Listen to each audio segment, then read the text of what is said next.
Hi, everybody, and welcome to the Maria Gonçalves podcast. I am your host, Maria Gonçalves, and today we have two special guests. I'm so excited about today. So, our first guest is Yiannah Ahmohr Manokas. So, Hi, everybody. there you go. You know who we're talking to, and Lauren Joy Rose. Hi. And both of them are soul contract readers and divine healing practitioners. I love the sound of that. And together they co host Let's Talk Vibes, a podcast dedicated to helping introduce soul contract numerology to the world. So if you guys haven't checked it out, I highly recommend you go listen because I absolutely fell in love. I'm like addicted to it. It's so good.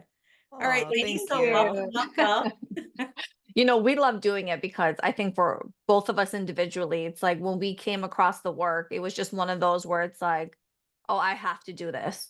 And so, just like people who are fanatical about astrology or tarot, it's like you find that thing that calls to you and then you dive into it, part of this 12-3 energy, which you also have, Maria. It's like you become like obsessed, like, I need to know everything about it.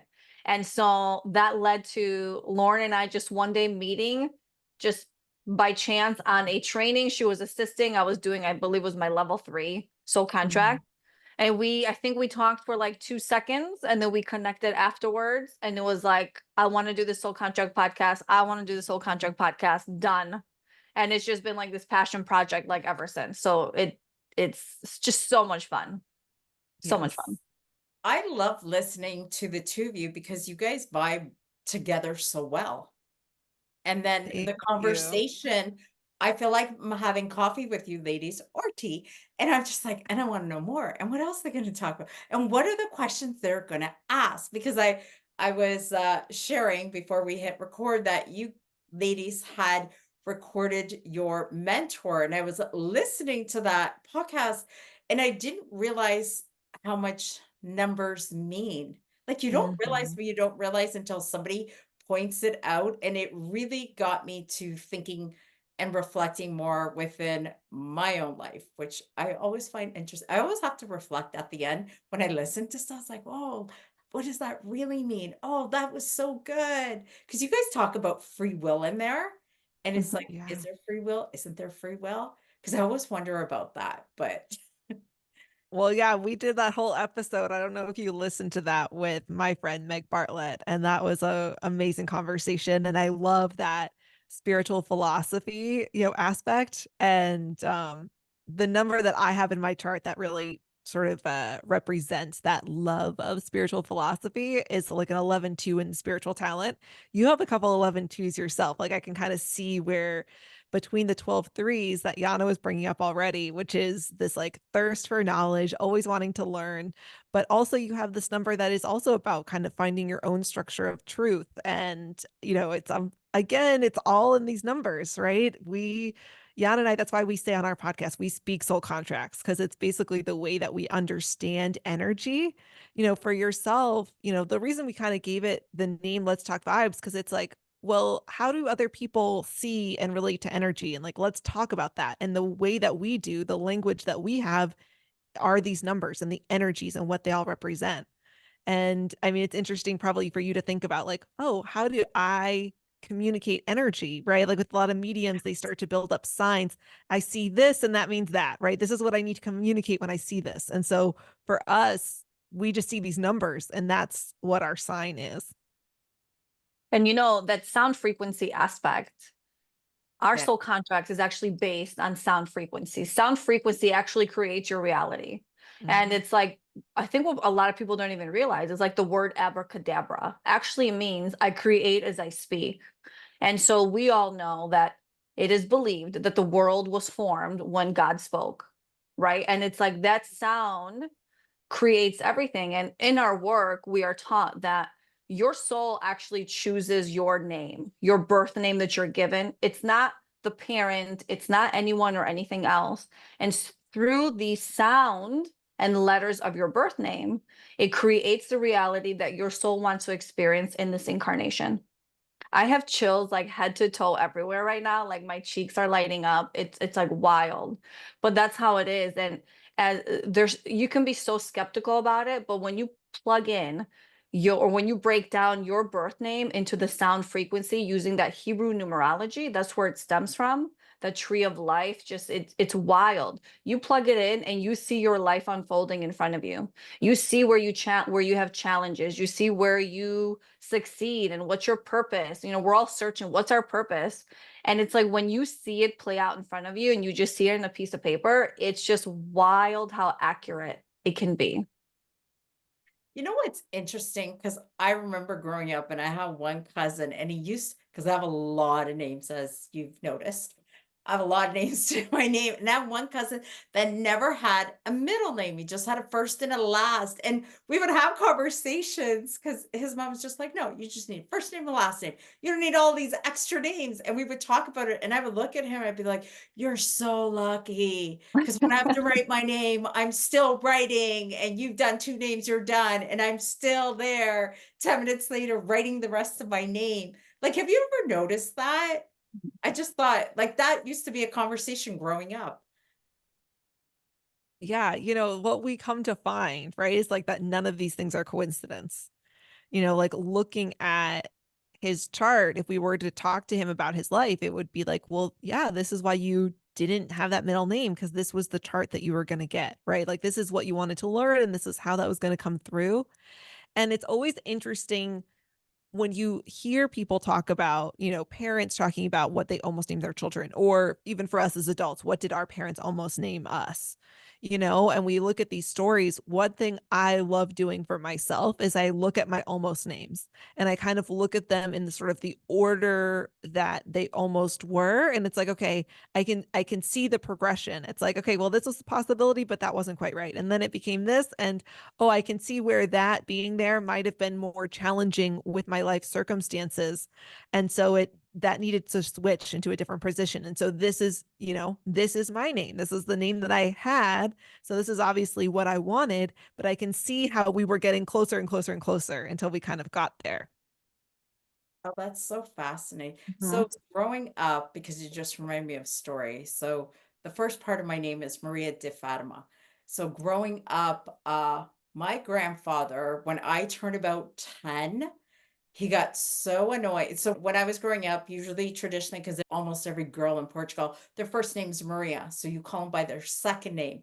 So I was Fatima until I was like 10 or 11. And my grandfather was just like, you know what? I don't like that name anymore. From now on, you will call her Maria. So everybody fell in line in the family and they started calling me Maria. So now, like when people meet me or people from the past, I know if they call me by Fatima, they're elementary school friends. If they call me by Maria, they're high school and beyond. And then I remember once there being we're at a park and I was with a friend and he's like, I gotta introduce you to my friend. And then this other person's like, yeah, I gotta introduce you to my friend Maria. The other one's like, gotta introduce you to my friend Fatima. So both the people are coming. I'm the same person. And they're That like, is "No, you're amazing. Fatima. No, you're Maria." I'm like, "I'm both." Just so you both know. That is hilarious. I love that. But I have a very similar story to you as far as like the whole name process. Yeah. My birth name that I was given was never used a day in my life. And so my birth name is the English version of my Greek name. But my whole life, I've gone by Yiannah. And in English, it's Joanne. So my birth name says Joanne. Everyone's always called me Yiannah. And so what happens, and just like in your case, we don't necessarily have we have one main soul contract chart, correct? Which shows you this is kind of like what your soul is looking to experience in this incarnation. But you also have your common names, you have your first names, you have all these extra charts that kind of pile up on top of it, and they add a different flavor and they play with with each all the frequencies that they overlap. And so for you, just like me, you have, you pronounce it Fatima? Fatima. Yeah, Yep. Portuguese, Fatima. Yes, you have Fatima, you have Maria, you have different last names, you have different combinations of names. It's like endless. So it's almost like if we did your charts, you'd have like chart after chart after chart. And so the difference between you and your cousin who's had one name, no middle name his whole life, he's going to experience the same set of frequencies playing out over and over. Where you, with all your different names, now there's many different combinations that you're probably bringing in that are impacting the original frequencies of your birth name. And sometimes that could impact it in a negative way, sometimes a positive way, or sometimes there's really no positive or negative impact. And so that's why it's so important to look at all your charts to see what's really happening. Where your cousin would have had the same kind of, not trajectory, but the same types of experiences kind of showing up and playing out, right? Would you agree with that, Lauren? Yeah, I mean, so with a soul contract, right, with the birth chart, I always say that that's going to be your primary intention in terms of what lessons you have come to learn. And the way that we learn lessons is through the challenges that we face, the obstacles that we overcome. And then it's also going to be the tools and the talents that we have to help us work through those challenges and to reach our goals. Like those are the big aspects that we have within the chart. And so, as Yiannah is saying, we do have more than just that primary intention. But the role that those play are a little bit different, in terms of it's not necessarily meant to be the big lesson you've come to learn, but that energy is certainly at play. So, what Yana is talking about here is that when you have fewer names to look at, when you have less charts overall, there are less energies at play. So you're probably going to feel them more deeply because it's just more concentrated, right? Like literally think about if you had, a glass of water and you had like a juice concentrate and you're going to dilute it with water. If you put less water in, that is a thicker, more concentrated juice than if you put in like 1 ounce of concentrate and fill like the rest of a 20-ounce glass of water. That's a really different combination than like 7 ounces of concentrate. So that's like a really good way to just think about like, everyone's glass is going to be a little bit different in terms of, well, how much water do you have and how much juice do you have?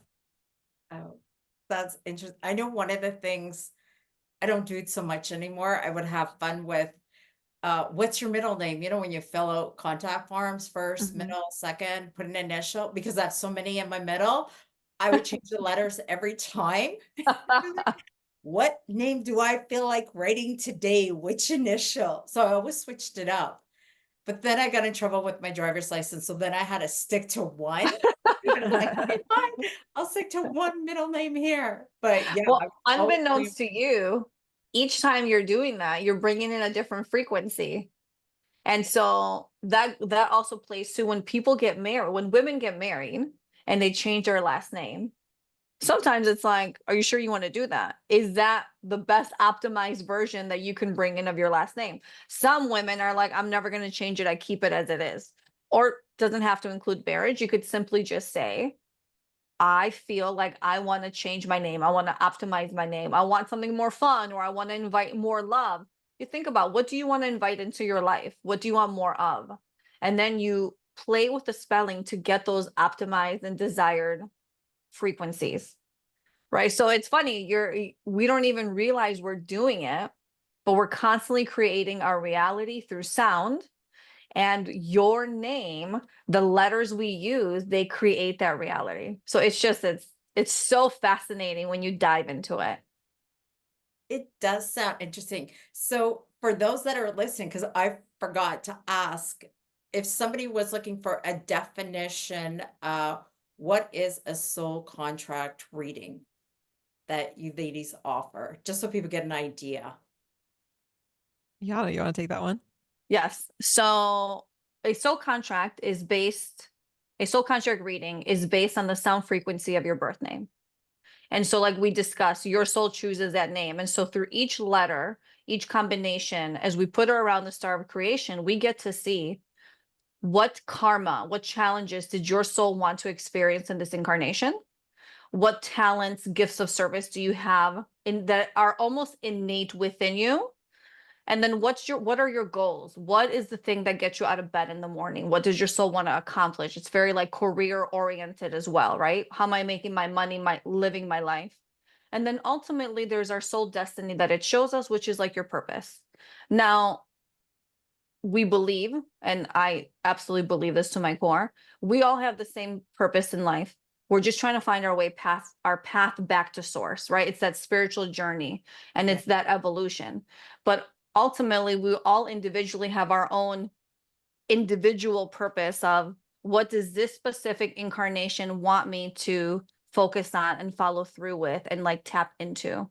And so what we discover in our work too is typically within that 5-year cycle. So we live in these 7-year cycles, and that 5th year cycle is ages 35 to 42. That is when most people have their awakening. They change jobs, they get married, they get divorced, they have kids, they move countries, all these big things happening.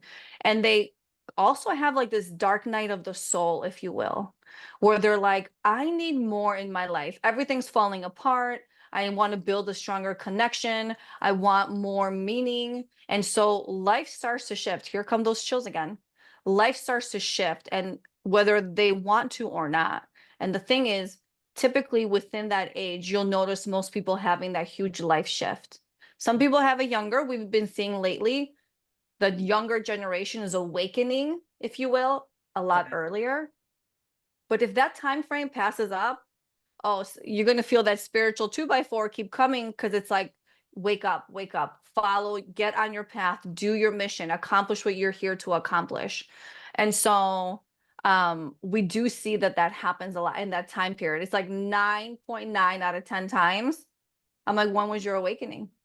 37, 41, 40. You know, it comes in and you're like, great, you are right on time. You're right on time. Your soul knew what it was doing, and you're right on time for whatever this next path is. So let's look at it. And so through a soul contract reading, you can see that. The part that I will add to that, which I mean, 100% agree with everything Yiannah just said, but to really add to what does happens with the reading itself is that, you know, your soul contract is the roadmap to your life, right? That's how our teacher always describes it, the roadmap to your life. So what I like to say that the actual process of getting a reading is the placing the "you are here" sticker on that map, right? If you think about, you go to a mall, you go to a park, you go to an airport, and you look at a map and it has the "you are here," right? It's the saying, here's what your soul does want to be challenged by. And you know, you are not meant to be stuck. This is something Yiannah says every single episode. We are not meant to be stuck in our challenges, right? You are meant to work through and overcome.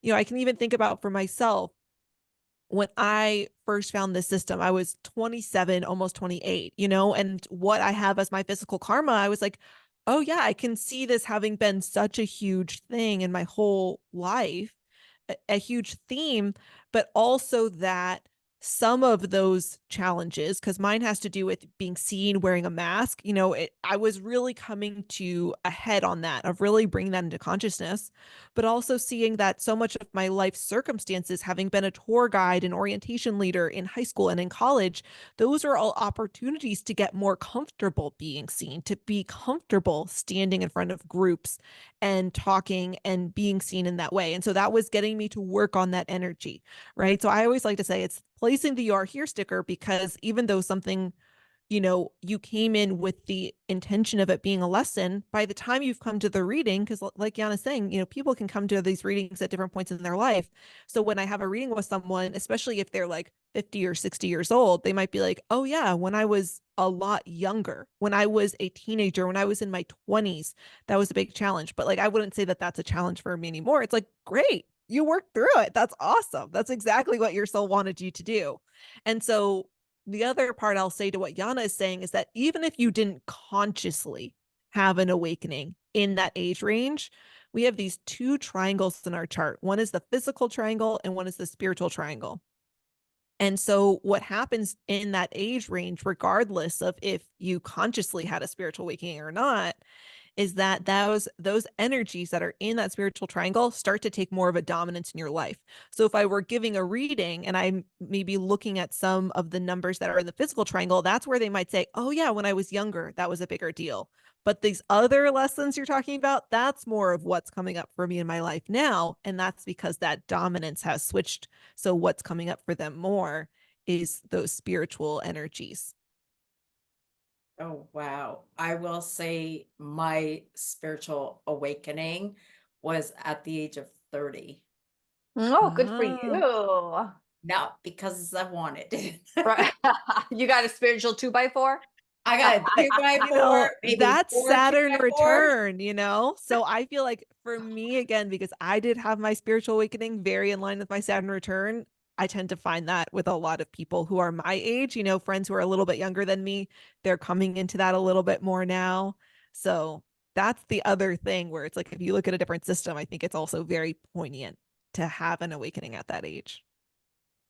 I think I call it like, yeah, the 2 by 4, but it's you get the nudge and spirit's like, you're supposed to be a medium. And I'm like, no, not into that. And then you hear it a little bit louder. And it's like, nope, not into it. Not going to take class. Not going to go explore. And then I had a severe back injury. And then all of a sudden I could see, hear, and feel spirit. It was like, whoa. And now I'm here.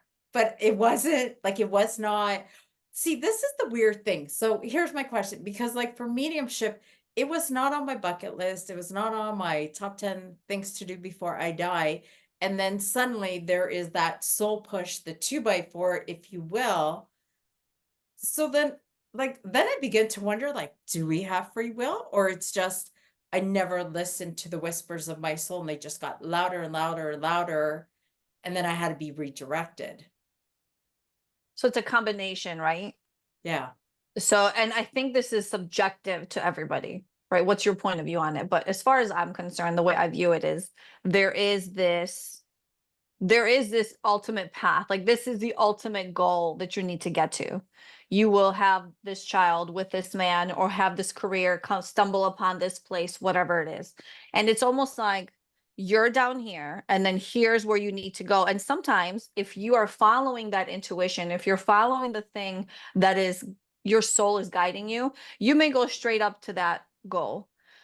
I think that free will comes in when we're like, well, you know what? I'm going to make a U-turn over here and I'm going to go explore this other thing. I don't want to do the thing that I'm supposed to do. And you kind of like deviate off your path.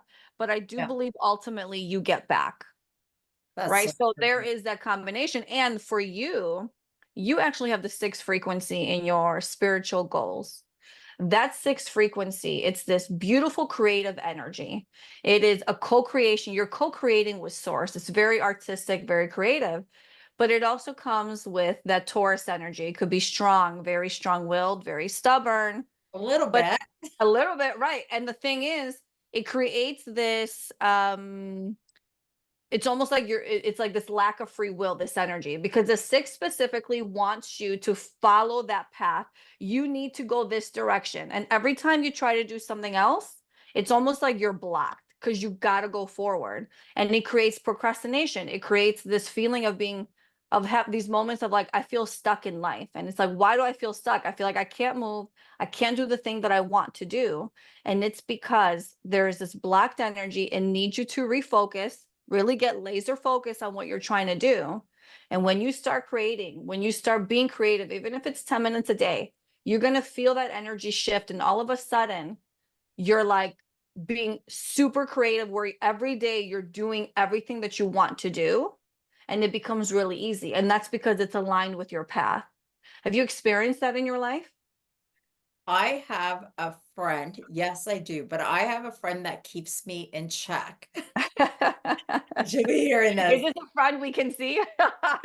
It's a friend you can see. It's my friend Dana from Australia. She's a gifted spiritual medium. And we met a few years ago and we've stayed connected ever since. We met in a mediumship class online. And like, that's one of my goals, to one day go to Australia and meet her. But I remember having a conversation with her last week. And she's like, I know what Maria wants to do. She goes, Maria, but take a moment. What is your soul calling you to do? And then I heard that podcast today, like I listened with you and your mentor, and I was just like, the nudges, the whispers. It's like, I got to get quiet again and make sure, because I like to go all over the place because it's fun. It's so much fun creating. But then getting back and listening to my soul and being like, where are we actually supposed to go? What's the map? Where's the map leading us? Because I can get Yeah. detoured all the time because I get excited about stuff all the time. And I Yeah. totally feel that. And, for me, I kind of feel like now in Nicholas's book, Nicholas is our mentor that we're talking about. He does say that if you have sixes in the karmic or goals position, it means you don't have 100% free will. And I feel like that's a little misleading, right? That's where people get very reactive. Like, what do you mean I don't have 100% free will? Because I think free will is something that you either have it or you don't. And I believe we do have it. We have free will. But what Yiannah is talking about, and what I think our teacher even really means, and this is where we were able to get him to clarify and say, oh, yeah, that is what I mean, right? Is that sense that there is going to be this extra guidance. That's the way I've come to see it, right? Is it just means like, I have a place of free will as a soul. It said, hey, I want, the life path where you keep me on track. I don't want to go off of this path. I want to make sure that you are showing up and not going to let me deviate too far off of this path. And that is what I, as a soul, am choosing. And what I realize happens so much is when we talk about free will, we're thinking about it from our human perspective, right? Here, incarnated in this human body with our human minds, where we don't know everything that our soul was choosing. We don't know everything that our higher self knows, right? We have this a little bit more of a limited view. And so sometimes when, we're following our path, something Yana likes to talk about is always just like following from faith, right? You just like are following that faith in things appearing for you, right? That you just, how do you put it, Yana? Oh, I love saying this. It's just about having faith and trust that you will always be provided for because you've always been provided for. And so if Yes. you walk through life knowing that no matter what happens, it could be the worst thing. If you just sit in that faith, or you're like, I'm trying to get this business off the ground and I can't get clients. I'm not busy. I need to pay my bills, whatever it is. Mhm. If you truly know that you've always been provided for, what are you worried about? So sit in that faith and sit in that trust and know that source will always deliver for you, always. And just surrender to how it shows up or when it shows up. Because it always comes, right? Divine timing. It always shows up. And so, for me, right, as a human, I don't know what path my soul set out for me necessarily, right? When things show up, you don't always know. Is that the distraction? Is that where I'm meant to be? When I'm feeling my energy pull me this way, should I follow that? But I'm also feeling pulled to go in this other way. What should I do? Right. And so, as someone who consciously as a human wants to align with my soul, wants to follow the path that my soul laid out because I trust that that is for my highest will and good. And I think many people listening would agree to say, hey, would you rather follow the path of your ego, which is going to keep you in fear and keep you in scarcity? And it's just maybe not going to be the most pleasant ride. It wants to keep you safe. It has the best intentions, but it's not actually maybe in your highest will and good. Or do you want to follow the path of your soul? Most of us are going to say, I freely choose to follow the path of our soul. So for me, sixes are actually such a relief. It's like, I couldn't mess this up if I tried because you are always going to redirect me. If I, saw that fork in the road and I went left and I was actually supposed to go right, there's going to be a roadblock. There's going to be a, tree down in the middle of the road that literally there's going to be it had blown up, right? Like you couldn't go forward if you tried, and then it's going to turn you around. You're going to go back, and it's like, oh, okay. And I've had that happen in my life where it's like, hey, this certain path was serving me well for a while. And I was being really, really stubborn, when it wasn't starting to work out so well anymore until it literally blew up and was like, you cannot go down this path anymore. There is literally nothing more to do. Don't even bother trying. And so I find it rather than being like, oh no, I don't have free will. It's like, I do have free will. I also have the trust and faith in knowing I couldn't mess this up because spirit is always directing me. Whereas I think there are some life paths, right? Or there are some lifetimes where spirit just says, okay, this is my intention, but I kind of just want to see what happens when I get there. I don't want you to interfere too much. I'm not so set on this being the path that I follow. Let's see what happens. And so that does mean there was a fork in the road. Your soul kind of wanted you to go right. You went left. And then they're kind of like, okay, let's readjust. Let's see what happens down here. We're not going to make you turn back around. We're not going to reroute you, right? Let's just see what happens on this path now. And those are just, again, of a place of free will chosen by your soul of what type of lifetime did you want to experience? One where they're going to reroute you back to where you need to be, or one where you just see what happens on this new path that you chose. Oh, I like that. I love all of this. I find for myself, like, because I always reflect on my life. I always have to do that. So last year I used to do a lot of psychic fairs. So I was in a different city every single weekend.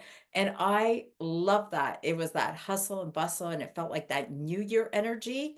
And then come January this year, I just got this feeling from spirits like, we're not doing that anymore. And I was kind of like, what? What do you mean we're not doing that anymore?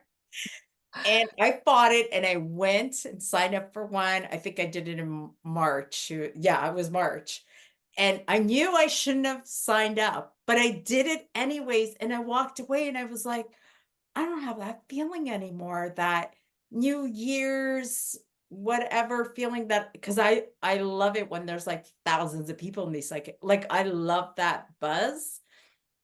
Because it's this high energy and there's this excitement. I just like, I love that energy. And all of a sudden my soul's like, no. And I walked away and I was like, but it was the same thing, but it just no longer felt right anymore. So I'd signed up for a few more and then I unsigned up. Right.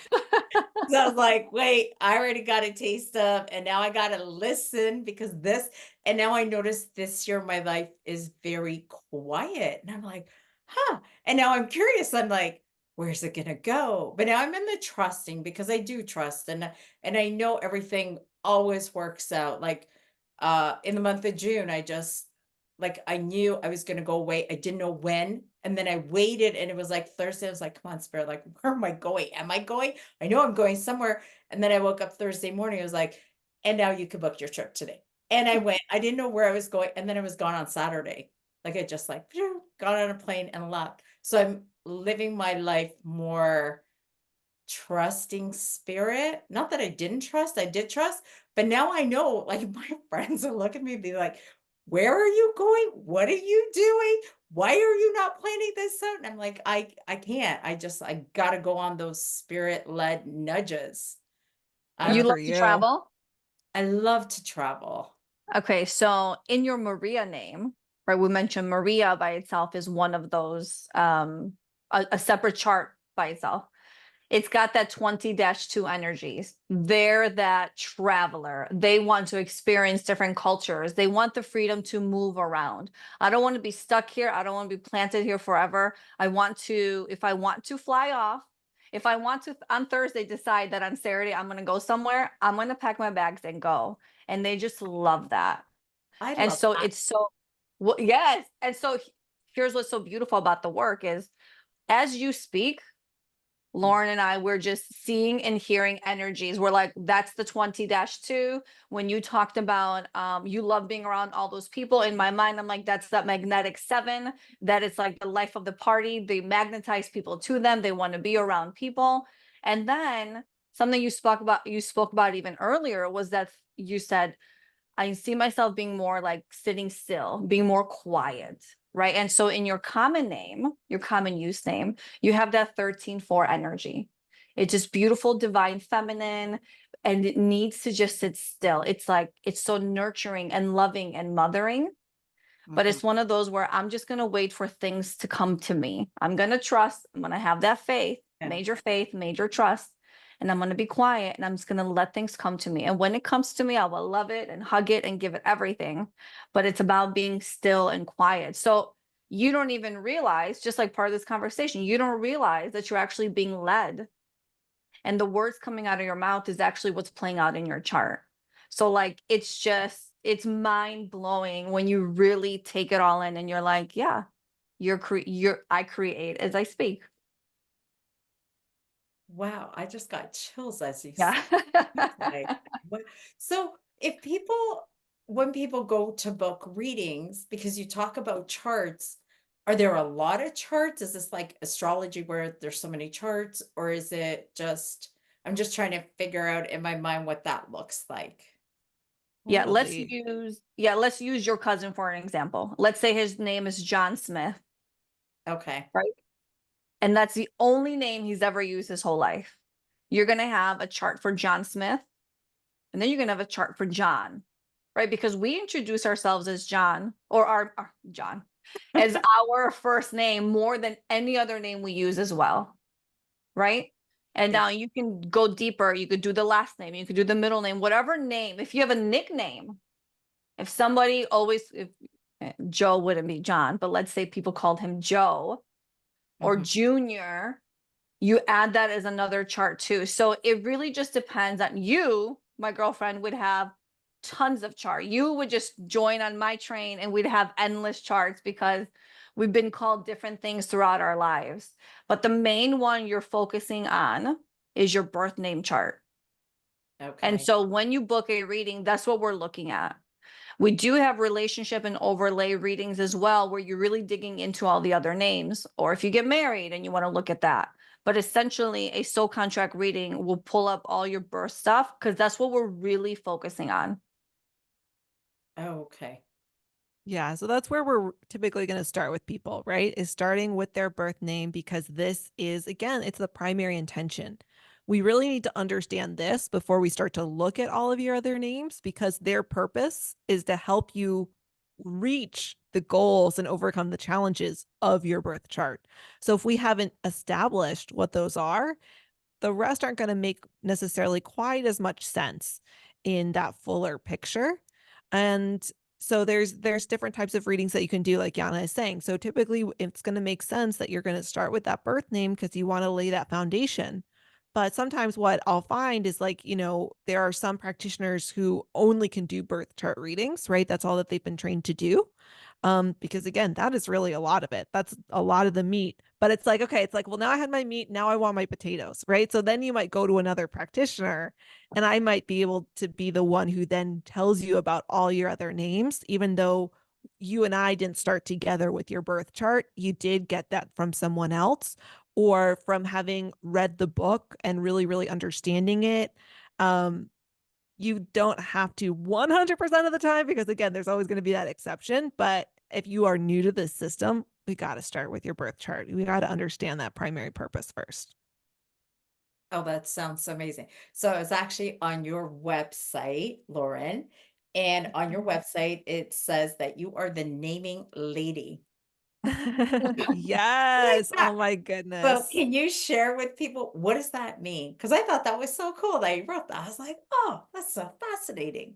It's actually really funny because I came up with that business name during the training that Yiannah and I kind of met at or did meet at, not kind of. Yeah. Um, so there's multiple levels to this work, right? So kind of to give an overview, if someone were to be so in love with this work, they want to go and train with our teacher, Nicholas. In our first level is where we learn about birth charts and how you can read birth charts and understanding the energies really deeply. In the second level is when we start to introduce relationships and what about all those other names you've had over time, what we call overlay names. And that's when we do name optimization, which is Yiannah was kind of hinting at before. If you are intentionally choosing your name with this system in mind of what are the energies you want to call into your name, we call that name optimization. And then the third level, we look at business names. So for myself, when I went through training for the very first time, I did all three levels of training in 2022 throughout the year. And I completely fell in love with the business naming. I thought it was so fun and so creative. I studied linguistics in college, so I got to really have fun just with the words themselves and think, okay, this was the word idea that you had. What about this word, which is very, very similar, but just slightly different? And when we look at the energies, it's actually way more aligned to what you're trying to do and trying to say anyway. Whereas that first idea you had, it's great energetically, totally a mismatch. So I loved that. And so the first business name I had was Name My Business, right? Because it was just, I just wanted to help people name their businesses. And then by the time I was assisting on Yiannah's training, I was like, well, I can be the naming lady. Like, I want people to really come to me because, I'm the naming lady and also, this naming yourself, right? The name optimization. So that is why I am the naming lady because I really do love those two aspects of the work so, so, so, so, so much. I mean, obviously, I do love to just share the work generally, but I just love the ability to give a person or their business or a baby a name and just taking this agency over what energies you're going to bring into your life because of the name that you have. So that's how I'm the naming lady. I love it. I love that. Well, So, one aspect of soul contracts we actually haven't tapped into yet is the family dynamic. Mm-hmm. And okay. so as a parent, I love, like, what we can do is we can put up moms and dad chart, or parent one, parent two, and all the children, or grandparents, whoever you want to put in there. It could be your girlfriends, right? And you can see, you can look at the chart, you can see, where is there a family pattern? Where is there resonance? But also, is there a karmic clash? Is there someone in your family where you're like, we just can't get along? So we pull up the charts and we look to see, is there a challenge between you two that you have to work through, right? And so the beauty of that too, especially as a parent with children, you can look at a chart and completely understand how your child thinks, what makes them tick, how they will move in life, how they feel. And so, for example, me and my daughter, we both have a clashing karmic 6, which means that Taurus energy, we could easily just be stubborn and stick to our ground and just charge at each other energetically, right? Mhm. And knowing that this is a possibility that could play out, I, as the parent, know now, oh, this is who she is. She's not trying to like be dramatic, or that's also her Leo energy, but she's not trying to be dramatic. That's just who she is. It's innate, and our two energies are butting heads. So I can now approach her in specific situations in a way where she feels like she wins, I feel like I win, and we avoid that conflict. And so that family dynamic is so beautiful to be able to observe, because as conscious parents, right? You're in that same field, Maria. Yeah. The conversations you have with your children are very different than, and this is not like a judgment, but it's very different from a parent who maybe hasn't awakened yet, or hasn't opened to the possibility of all this stuff. So as a conscious parent, having all this information, you really can make beautiful decisions to help your child move and excel in a way where possibly they don't have to have as big a challenge as you did, or we did, or previous generations did growing up, right? They can get to their successes much quicker. And so that is such a beautiful aspect, which I absolutely love. And that's something that I just want to like give Yiannah props for, that because she is a parent, I think she does that so much better than me. For example, where like, sure, I can look at your child's chart and say, these are going to be the things, that are going to be a challenge, right? And so it's like, okay, that 13-4 that they maybe have as karma, or it's like their self-worth. But Yiannah, as a parent, actually has spent that time thinking, what are the things that I am going to do to help my child not be blocked in her creativity? To when she faces that frustration, what are the things that we actually do? What are the things that I do to instill that self-worth in her? Where it's like me, I could tell you, hey, these are things to be mindful of. But again, I'm not a parent. I haven't had to actually think, what do I do with my child to do that for them? So I couldn't give you that extra little bit of, these are the things to do in your day-to-day life that are going to help your child not have that be so much of a challenge. I find that super interesting because I think I got one of those daughters too. Love her to bits, but she's an Aries, I'm a Scorpio, and we may clash a little bit. We We'll always, have to look into that. we always get over it. We talk it through, and then every once in a while she'll be like, "Oh, I so love having a psychic mom," and I'll be like, "But you're psychic too. You're intuitive too. Tap in, use it. Don't forget." Like the reminders. And yeah, so I love it because the other day she called me and she's like, "Oh, I signed up to go to a singing bowl event." And I was like, "Oh, that's so I cool." love I don't that. know how many people are gonna do that. Probably look at their kids and be like, "What? Where are you going?" But she's like, she Totally. grew up with that, so that to her is her normal. And I love that because when you're more, I don't know if it's more awakened or having those awakening experiences, for me, because I didn't have that till I was 30 and I was raised strict Catholic with priests and nuns in my family, like very hardcore strict. So we didn't have those conversations. And now with my kids, we have those conversations all the time. So it gets rid of all that fear. Yes. Super Yeah. important. Yeah. And so also, by the way, your strict background, your Yeah. religious background, that's also that 20-2 energy in your Maria name. See, literally everything that plays out, the way you think, the way you move, the things that have been created in your life, it's all within your chart. So it's always so fascinating. And so I just like it again, you say words and I think numbers. I think that's so amazing. Yeah. I find the whole thing super fascinating. And then, so now I'm curious about the both of you. So growing up, were you always curious? Were you intuitive? Do you have mediumistic abilities? Because now I'm just curious. I don't. Yiannah, what was your upbringing? I have a beautifully spiritual mom. And so I guess my upbringing was everyone thought my mom was like living in another planet because she'd have angels all over the house and she'd read all these spiritual books and she loved talking about it. And the only one that ever loved listening to it was me. And so her and I are, if you will, the black sheeps of the family because to us, spirituality is like breathing air.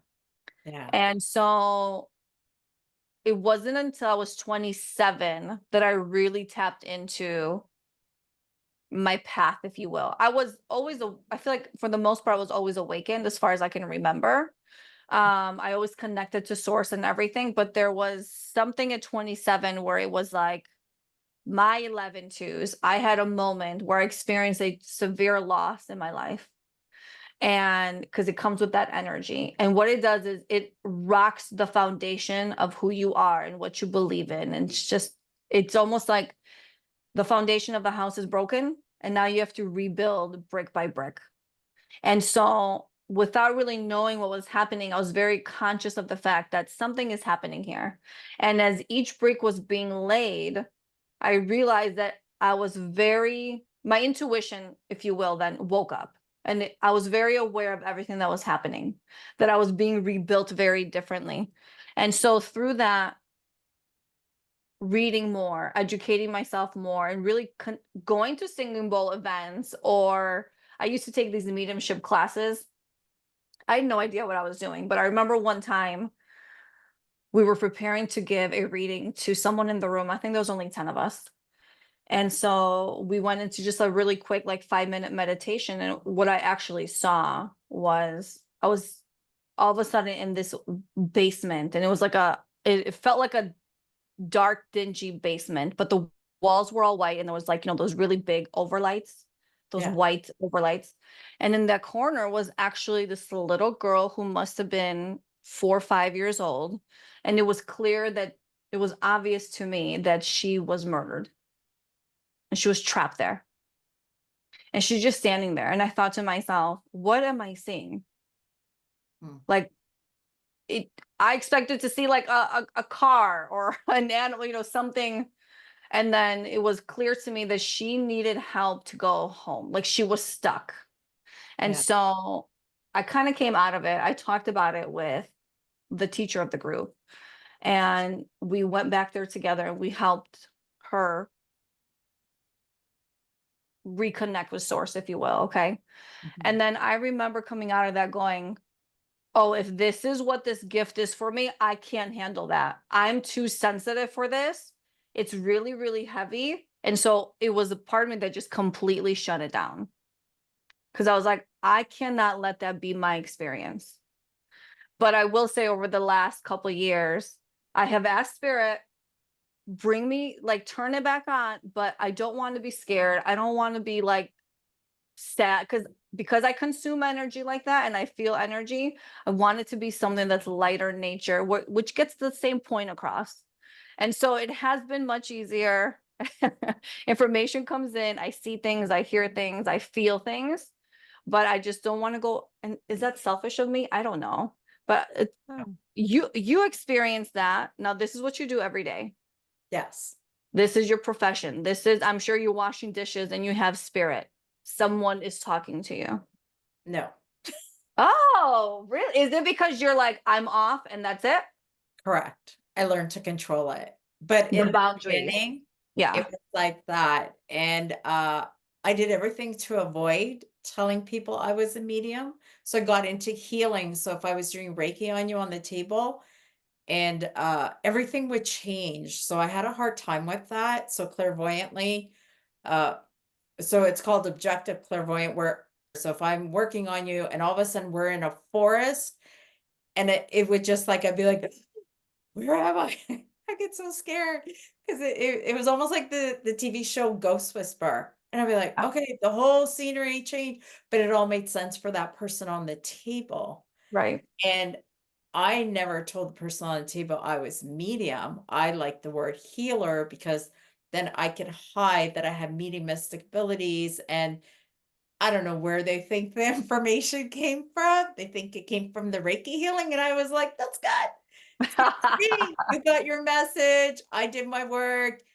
I'm still a secret. You don't know I'm a medium. You think I'm a healer." But then over time, I had to learn to control it because I would actually go for Reiki sessions. I went for one Reiki session and I left my body. And I was Mm, like, "Oh, I gotta learn how to control this because it scares me so much." right. And then the one thing, and I don't know if this is in my number chart, but the one thing that I have learned from the what do they call it? Snake bites. I feel like that's like my animal, my power animal, the snake. But I always feel like I've always had horrible experiences, and then I know what never to do to another human being. So, even Mm. teachers, when I was trying to figure out how to control my gift, I met some pretty not so nice fear-based mentors, but you don't know what you don't know. And Right. then when, everything went online with COVID, and then I met my beautiful friend Dana from Australia, and she introduced me to this whole other world of these beautiful mentors, and a lot of the fear that was and stuff that I thought was true, like, that all washed away, but it took time. Yeah, Yeah. so I You know, understand the fear. that Yeah. does show up in your chart, right? That That's it. one, the snake, that's the nines that are in your commonly used name. The nine is the most powerful number. Symbol is the dragon or the snake. But in your birth name, now granted, as written, because you even have a whole other sort of variation of chart, which is doing the phonetics because it is Portuguese names and you Yes. pronounce it in that accurate Portuguese pronunciation. You don't just kind of put American or North American pronunciation on it. Yeah. So you have the 10-1 and your physical karma in your birth name, and this is very much disempowerment from the masculine. So absolutely I can see that being reflected there. You also have this 11-2, which is about meaning that you kind of just assimilate other people's stuff, right? So it kind of took that time to differentiate and to figure out what is your actual truth. You just took on what you were hearing. And I have this sort of theory, and I'm so grateful for my awakening, which I'll get to this theory then in a moment. I'll tell you about my background, which was completely, secular. I had one parent who had been raised Catholic, one parent who is Jewish but had no religious upbringing. And so I did end up going to Hebrew school because they wanted me to kind of have some exposure and then I could choose, but it was still not super religious. And definitely like not believing in spirit, just really thinking like when you die, that's it. And yet at the same time, I was aware of reincarnation. I didn't not believe it. Like I can look back now and be like, oh, I really did know the truth. And it was only so much I was like ready to kind of believe it, acknowledge at that time, because I just had this very, secular, logical, rational, analytical upbringing. And also on one side of my family, there's a lot of mental health things. I think if I had brought this to the table, if I had been saying, I'm hearing these voices, I'm seeing these people who aren't there, that would have been interpreted by my family as mental health stuff. And even at the time I had my awakening, people around me, even myself, are questioning, like, what is going on? Is this a mental health like breakdown? And I knew so deeply, even though I kind of questioned it, I was like, I know that this is this spiritual thing, and I had to really be grounded in faith and in trust. And I'm very clear cognizant, right? Clear knowing. And I've learned then about like clear intellect, like clear thinking, which is for me, I say that like spirit and like intuition is now part of my logical thinking. I'm still a very logical thinker, but that is part of how I approach to think about something, is that element, right? That variable of spirit. And you never know what's going to happen, and things can change in a moment. That's part of it. So for me in my awakening, I'm so grateful that I was very skeptical at first about who I went online. I didn't go online for like a month. And when I finally did, I'm just so grateful for the people that I found, because my sort of theory, or the thing that I say, is like that first seed that's planted gets buried the deepest, right? And it's Yeah. really hard to dig that out. And so for people who have that first introduction is very fear-based, it takes a lot to unlearn that. Whereas for me, it was from the beginning, you are safe. And so whenever fear-based thinking would come in, I would just be like, no, because I know that I'm safe. That was the first seed. So I'm like so grateful for that experience. And, thinking for you about what you're talking about with you wanted to present as this healer and not own, the mediumship. One, that's also in your chart, the sevens, wearing a mask. I was talking about that for myself, right? But it's so funny because I feel like when I kind of came to my awakening and learned, like, you're so psychic, you're so intuitive, it's almost like I wanted to be the medium. I wanted those experiences. I was like, when is it going to happen to me? And there was this energy worker that I work with, and in my first year of awakening, and I remember talking to her and just being like, I want this, this, and this. And she was one of the people saying to me, like, everybody has a different experience, and it's really hard for a lot of people, but just like be really grateful for what you have. Like, focus a little less on what you don't. When I was in training, I remember I wanted to hear things, and I just was so jealous of this other student in my class who could hear things, and meanwhile she was jealous of me because I could see things. And like, it's so hard for any of us to just be happy with our own gifts. We so naturally kind of maybe have a picture of what it should be, and if someone else has that picture, we want that. So it was just funny to me. I had this little chuckle, like, you were like, oh, don't think of me as a medium, I'm a healer. Meanwhile, I'm like, I'm the healer. And like at the beginning, I really wanted to be a medium. It's just like, it's just one of those things where we're all on our journey to find that, the acceptance of ourselves, of our authentic selves. And, we do all have our own gifts. And it definitely took me a long time to recognize how my own tuition came in, and that it was super strong. It's just that it appeared like a thought in my mind. It wasn't something that I saw or that I heard. I just know that that's what happened. It's sort of like that entire story is just in my head in an instant, of knowing, oh, my family for generations, the reason that it's mental health issues is because they're psychic, and just society was not ready for that. And so that's the story that was told. And now I'm here to like undo a little bit of that. Those relatives we think are, psychic, psychotic break. It's like, that's not really true. That's just the story and the narrative. I was just scared of who I was. Because, like, when I growing up, you didn't hear anybody talking about psychics and mediums.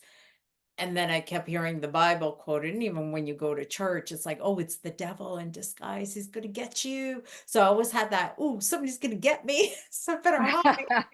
It's like there's always something out there to get me. So I had a lot of fear. And then when I became a medium, quite by accident, literally by accident, but now looking back, if I had to, I wouldn't change a single thing in my life.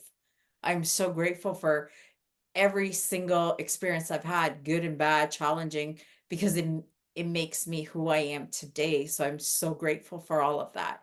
But when you're in the thick of it, it's Yeah. scary. But then I find too, as you begin to surrender more, then spirit brings you all the right people into your life. And then all the synchronicities start to happen. And then it becomes like fun. It's like a scavenger hunt. Yes. What happens this week? Who am I going to meet? Who is spirit going to cross into my path? So I love that. And that gets exciting. So then whatever fear used to be there is gone. And then that's also one of the reasons I started the podcast, because I started last year, and even with my students. And I'm always like, if it doesn't feel right, don't do it. And even like, because I teach mediumship, and when people are looking and exploring, like they could study with me or study with somebody else. But I always tell them, if you're with a mentor and you're there 6 months, or maybe you go to somebody and you're there like 2 weeks, a week or two, and it doesn't feel right, leave. Trust it. You don't have to stay there. Because I think half the battle is just trusting your inner voice, Yeah. just ignoring all the outer white noise. Like everybody means well, but it's got to feel right for you as a Mhm. person for whatever journey you're going through, to trust Totally. your compass. Yeah. Yeah, and then sometimes it's like your purpose with this person, teacher, place, or thing has been fulfilled. And all of a sudden it's like, oh, okay, I'm done. There's nothing here left that I can learn or grow from, and it's on to the next thing. And so that is also taking back your personal power, you know, about Yes. trusting yourself. This is the right thing to do, and this is what fits for me, regardless of maybe what somebody might try to be tell you, you know. But for you, it's funny because you try to hide yourself for so long, which is that 7 energy, but it's also those threes from your 12-3. They don't want to be seen. They want to hide. They don't want to be seen for who they are. And girlfriend, here you are with your podcast, because that 3, using your voice is so important. And when you share, it's like you're sharing from the depths of your soul, and it's like meaningful, and like you really care about the thing that you're saying. That's the energy that comes out. And so that 3 is this master teacher energy, right? And you teach mediumship, right? But that 12-3 is like this love energy that wants to like expand out into the universe. And so here you are doing a podcast where, yes, you're sitting here talking to us too, but you're putting it out into the universe, and now all these people get to listen to it and you get to share it. And so it's such a beautiful thing when you get to see people really living in that joy, because that 3 also wants that joy. That joy is what's going to bring you that abundance, financial, mental, physical, spiritual, whatever it is. Sit into that joy. And as you follow that, it's going to keep expanding into these beautiful things. So it's just, it's awesome. Love it. I love it. Thank you. That was beautiful. And you know what? I will say, and I was sharing this before we started hitting record. I actually met a dear friend, Yiannah, who runs Rekindle Your Light podcast, and we met in a podcasting course last year. And then she interviewed Daniel, the past life progressionist, and then you ladies interviewed him, and then I found you, and now here you are. Yes. So I love how this has worked out. It's so beautiful. So now we are coming to the end of our time, and I want to say thank you so much for being here and for sharing. And for those that are listening, go get a reading. Go get a reading, because now I'm even more curious about the rest of my name and all the numbers and what everything means. Like, I'm so lit up. I was like, oh, and watching you two light up and shine and talk about it and hear your passion, I don't know, makes me super happy. But And no, we'll pull up all the charts, girlfriend. We'll get them all yes. going. Don't you worry. And another thing that I love doing this podcast is I get to showcase incredible people like you, spreading the light, getting rid of the fear, and empowering other people on their spiritual journey. So thank you for that. Thank And you. yes, and before we go, would you like to share your social media so people can follow you? I will also have the links on the podcast and on YouTube. So who would Yeah. like to share first? Sure, I'll go. So we'll have our link trees there, so it's easy for everybody. Definitely recommend finding the podcast. Go to our website, theltvpodcast.com. You can request a free copy of your chart as well, so you can know what energies are at play as you listen along. I think it makes it an even better listening experience to know which of these are in my life, even though you'll kind of know, right?